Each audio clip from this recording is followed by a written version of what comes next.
All right, for some analysis on the situation unfolding in Yemen now, let's bring in James Dorsey. He joins me live from Singapore. He's a Middle East analyst at Singapore S. Rajarantham School of International Studies. James, good to see you. Good to have you here with us on TRT World. You know, as I was discussing the situation with Yusuf there, I saw Yusuf use the word surprise quite some time.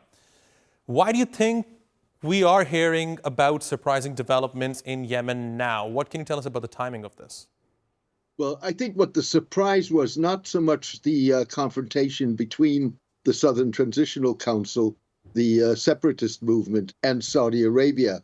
The surprise really was when the Saudi Arabia came out and publicly blamed the United Arab Emirates and demanded the withdrawal of its forces from Yemen.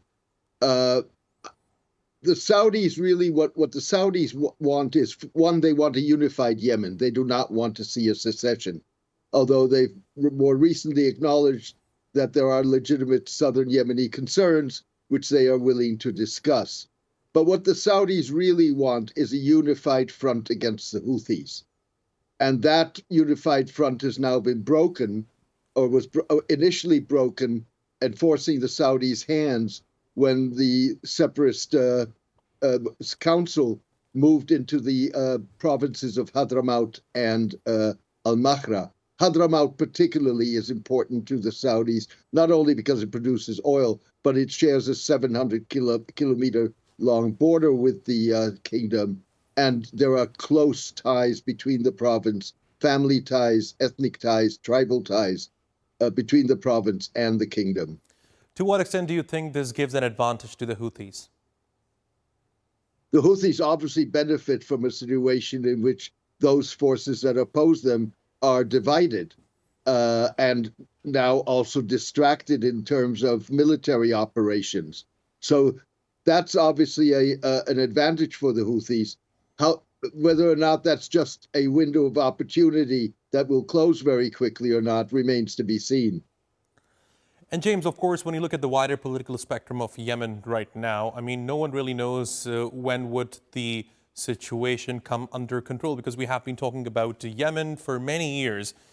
Looking ahead, where do you think the situation of Yemen is heading towards right now? Well, short term, I think the focus on Abdullah is important, because what you have is a situation in which the Southern Transitional Council was willing to negotiate and to come to Riyadh for talks. There are mixed reports on what happened. al-Zubaidi, the leader of the council, has at the last minute decided not to fly to Riyadh. There are some mediators that say the reason why he decided that was that the delegation of the SDC, which traveled to Saudi Arabia in advance of him, was detained. And so right now, what you could very well see is a situation in which the real fight for control of southern Yemen is going to be over the city of Aden. And Adawla plays an important role in that. It's also al-Zuwaidi's hometown. James Dorsey, thanks very much for joining me here on TRT World. I really appreciate your taking out the time. It was my pleasure. Thank you.